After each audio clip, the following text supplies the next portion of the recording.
Et bonjour à tous, c'est Ice sur Neopolis.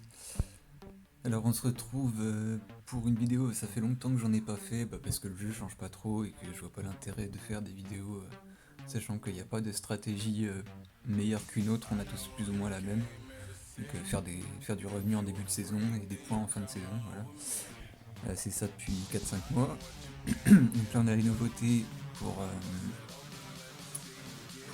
le mois de novembre. Et donc on voit que les emplacements pourront désormais être achetés avec des néocoins et des néocash.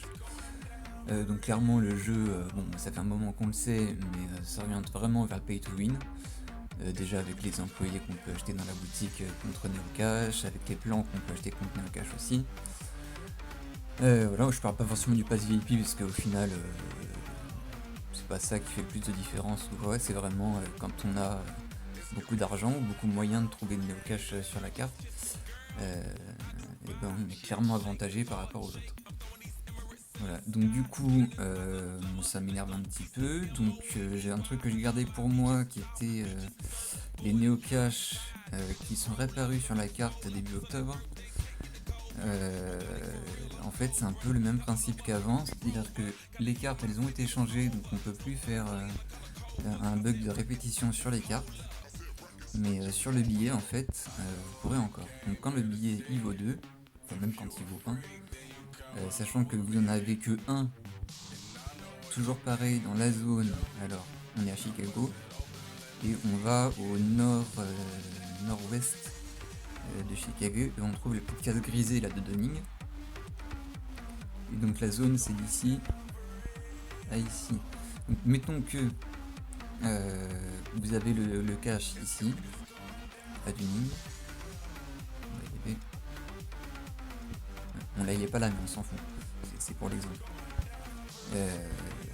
Donc admettons que je prenne, voilà, bon là les cartes de toute façon c'est plus les mêmes, donc ça n'a pas d'intérêt. La seule chose que je veux vous montrer en fait c'est la distance qu'il y a entre les billets, voilà c'est tout. Donc s'il y en a un là, techniquement il y en a un 5 carrés à droite ou 5 carrés à gauche. Donc 1, 2, 3, 4, 5. Sachant que là il y a un carré qui est pas fermé mais on s'en fout, c'est ici le milieu à peu près. Là et vous revenez ici et vous allez avoir le néocache encore. Là après donc là vous voyez on a toujours en fait la même configuration de cartes, de pièces. Ici vous voyez il y a 1, 2, 3. Et si je revais 1, 2, 3, 4 et 5, on a encore décalé de 5 sur la droite, toujours sur la même ligne horizontale, hein. Peut-être pas la verticale, ça marchera pas.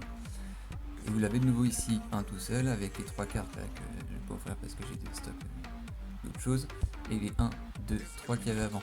Donc les cartes dessous c'est plus les mêmes, même si en apparence c'est la même chose, donc le dessin reste le même, donc les billets restent toujours au même endroit, tous ces 5 carrés que je vous ai montrés. Donc j'espère que vous avez visé les États-Unis parce que en fait si vous allez ailleurs, vous ne pourrez pas mesurer que les carrés.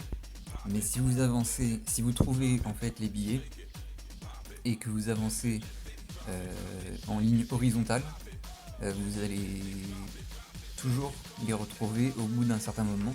Et c'est à vous après de mesurer la distance entre les deux billets et de se faire des sauts de puce de billet à billet en fait. Voilà. Et donc le mieux évidemment c'est de le faire quand il valent 2. Donc du coup je sais pas en annonçant ça s'il y a beaucoup de gens qui vont le faire ou pas, j'en sais rien. Si vous restez de transport ou pas, j'en sais rien non plus. J'ai aucune idée de combien il peut vous rester de transport. Voilà, mais ça permet de récupérer du néocash pour les débuts de saison au moins. Et pour acheter quelques livraisons, etc. Et c'est toujours sympa de savoir ça, c'est toujours mieux.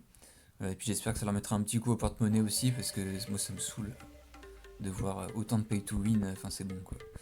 Je veux dire un petit peu oui, je suis pas. Enfin un petit peu ça passe, je suis pas trop contre et tout.